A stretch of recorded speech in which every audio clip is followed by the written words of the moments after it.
നമുക്ക് ഈ ക്വസ്റ്റ്യനിൽ എന്താണ് പറഞ്ഞിരിക്കുന്നതെന്ന് നോക്കാം. എന്താണ്, ഒരു സ്പേസ് സ്റ്റേഷൻ നമ്മൾ ഡിസൈൻ ചെയ്യണം. അതിൽ 4 മേജർ സബ്സിസ്റ്റംസ് ഉണ്ട്. ഏതൊക്കെയാണ് അത് തന്നിട്ടുണ്ട്. അതിൽ ഓരോന്നിൻ്റെയും ഫെയിലിയർ റേറ്റ് എന്താണ്, വേരിയബിൾ ഫെയിലിയർ ഡിസ്ട്രിബ്യൂഷൻ അനുസരിച്ചാണ് വരുന്നതെന്ന് തന്നിട്ടുണ്ട്. ഓരോന്നിൻ്റെയും പാരാമീറ്റേഴ്സും തന്നിട്ടുണ്ട്. 4 സബ്സിസ്റ്റംസ് ഏതൊക്കെയാണ്? കമ്പ്യൂട്ടറുണ്ട്, ഏവിയോണിക്സ് ഉണ്ട്, സ്ട്രക്ചറുണ്ട്, ലൈഫ് സപ്പോർട്ടുണ്ട്. ഈ reliability of station must be 0.995 എന്ന് തന്നിട്ടുണ്ട്. എപ്പോഴാണ്? എൻഡ് ഓഫ് ഫസ്റ്റ് ഇയർ, ഒരു വർഷം കഴിയുമ്പോൾ റിലയബിലിറ്റി 0.995 ആയിരിക്കണം. Determine the percentage increase in reliability for each of the major subsystems needed to reach system goal എന്നാണ് പറഞ്ഞിരിക്കുന്നത്. Assign equal reliability to each subsystem. നമുക്കറിയാം എന്താ, മൊത്തം സിസ്റ്റത്തിൻ്റെ റിലയബിലിറ്റി 0.995 വേണം. അങ്ങനെ വരെയും വേണം. ഓരോ സബ്സിസ്റ്റത്തിനും ഈക്വൽ റിലയബിലിറ്റി ആയിരിക്കണം എന്നും തന്നിട്ടുണ്ട്. എന്ന് പറഞ്ഞാൽ അതിന് എന്താണ് അർത്ഥം? നമ്മുടെ ഇവിടെ എഴുതാം ടാർഗറ്റ് റിലയബിലിറ്റി ഓഫ് സിസ്റ്റം. അതായത് ഞാൻ ടാർഗറ്റ് സിസ്റ്റം TS എന്ന് ഞാൻ ഇവിടെ എഴുതാം. RTS ഈക്വൽ ടു എന്താണ് 0.995 എന്നാണ് തന്നിരിക്കുന്നത്. നമുക്കെന്താ പറയുക, ഇവരെന്ത് പറഞ്ഞിട്ടുണ്ട്? Assign equal reliability to each subsystem തന്നിട്ടുണ്ട്. അതായത് ഓരോ സബ്സിസ്റ്റത്തിൻ്റെ റിലയബിലിറ്റി ഈക്വൽ ആയിരിക്കണം. ടാർഗറ്റ് റിലയബിലിറ്റി അതായത് RT1 equal to RT2 equal to RT3 equal to RT4 equal to ഞാൻ RT എന്നെടുക്കുകയാണ്. അതായത് ഇതിൻ്റെ റിലയബിലിറ്റി ടാർഗറ്റും ഇതിൻ്റെ എല്ലാം ഇതിൻ്റെയൊക്കെ റിലയബിലിറ്റി ടാർഗറ്റ്സ് എന്താണ്? സെയിം ആണ്. അതാണ് RT.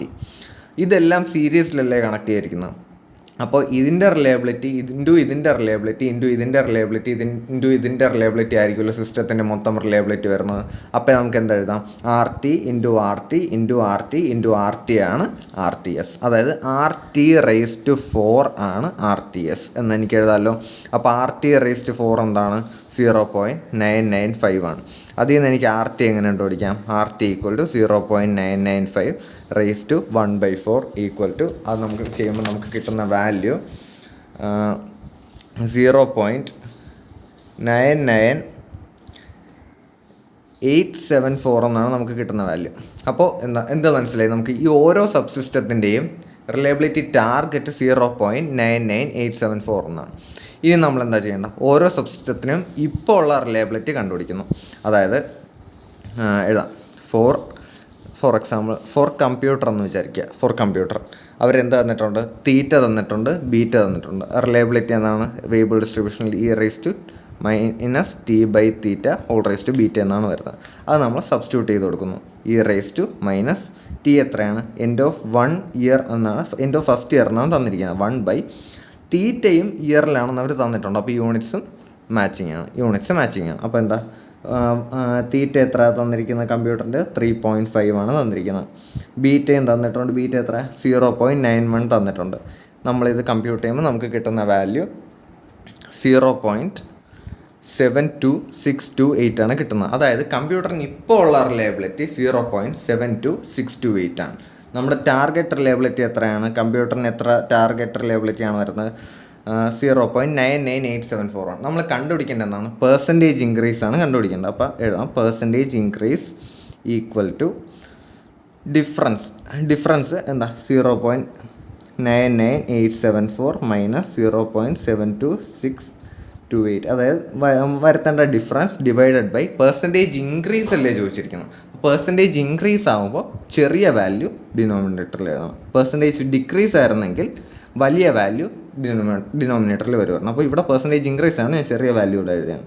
ഇങ്ങനെ കിട്ടും. അപ്പോൾ എന്താണ് എനിക്കിവിടെ കിട്ടുന്ന കമ്പ്യൂട്ട് ചെയ്യുമ്പോൾ വരുന്ന ആൻസർ എന്ന് പറഞ്ഞാൽ 0.375144 എന്നാണ്. അതായത് ഞാൻ പെർസെൻറ്റേജിലോട്ട് കൺവേർട്ട് ചെയ്യുമ്പോൾ 37.51 എന്ന് എനിക്ക് എഴുതാൻ പറ്റും. 37.51% എന്ന് എനിക്ക് എഴുതാൻ പറ്റും. അതാണ് ഏത് കമ്പ്യൂട്ടറിൻ്റെ റിലയബിലിറ്റിയുടെ പെർസെൻറ്റേജ് ഇൻക്രീസ് ആവശ്യം. അതുപോലെ തന്നെ എനിക്ക് എന്ത് കണ്ടുപിടിക്കാം? ഫോർ ഏവിയോണിക്സ് ആണെങ്കിൽ ഇപ്പോഴത്തെ റിലയബിലിറ്റി എന്നാണ്? R equal to E⁻T/θ. Reliability target മാറുന്നില്ല, എല്ലാത്തിനും ഈക്വലാണ്. അതുകൊണ്ടാണ് നമ്മളിങ്ങനെ ചെയ്തത്. ഇപ്പോഴത്തെ റിലയബിലിറ്റി കണ്ടുപിടിക്കാം. ഇങ്ങനെ വേരിയബിൾ ഡിസ്ട്രിബ്യൂഷൻ ആയിട്ട് ഇങ്ങനെ ചെയ്യാം. സബ്സ്റ്റിറ്റ്യൂട്ട് ചെയ്യുമ്പോൾ E⁻T1 തന്നെയാണ്, ഒരു വർഷത്തെയാണ് ചോദിച്ചിരിക്കുന്നത്. തീറ്റ അവരെത്ര തന്നിരിക്കുന്നത്? 4 തന്നിട്ടുണ്ട്. ബീറ്റ തന്നിരിക്കുന്നത് 0.8. ഇത് നമ്മൾ കാൽക്കുലേറ്റ് ചെയ്യുമ്പോൾ നമുക്ക് ഇതിന് കിട്ടുന്ന വാല്യൂ 0.7190. ഇതിൻ്റെ പെർസെൻറ്റേജ് ഇൻക്രീസ് കണ്ടുപിടിക്കുന്നത് എങ്ങനെയാണ്? പെർസെൻറ്റേജ് ഇൻക്രീസ് ചോദിച്ചിരിക്കുന്നു. അപ്പോൾ നമ്മൾ ചെയ്യുന്നത് ഡിഫറൻസ് എഴുതുക. 0.99874 minus 0.7190 divide by percentage increase ആയതുകൊണ്ട് ചെറിയ വാല്യൂ താഴെ വരും, അതായത് 0.7190. ഇപ്പോൾ നമുക്ക് കിട്ടുന്ന ആൻസർ വരുന്നത് 0.3891 ആണ്, അതായത് 38.91% ആണ് നമുക്ക് ഏവിയോണിക്സിൻ്റെ കാര്യത്തിൽ വരുന്ന പെർസെൻറ്റേജ് ഇൻക്രീസ്. അതുപോലെ നമുക്ക് ഓരോ സബ്സിസ്റ്റത്തിനും സെപ്പറേറ്റ് ആയിട്ടുള്ള പെർസെൻറ്റേജ് ഇൻക്രീസ് ആണ് ചോദിച്ചിരിക്കുന്നത്. നമ്മൾ കമ്പ്യൂട്ടറിൻ്റെയും ഏവിയോണിക്സിൻ്റെയും ഫിഗർ ഔട്ട് ചെയ്തു, അതുപോലെ സ്ട്രക്ചേഴ്സിൻ്റെയും ലൈഫ് സപ്പോർട്ടിൻ്റെയും നമ്മൾ സെപ്പറേറ്റ് ഫിഗർ ഔട്ട് ചെയ്യണം. അപ്പോഴേക്കും ഈ പ്രോബ്ലം കംപ്ലീറ്റ് ആവും.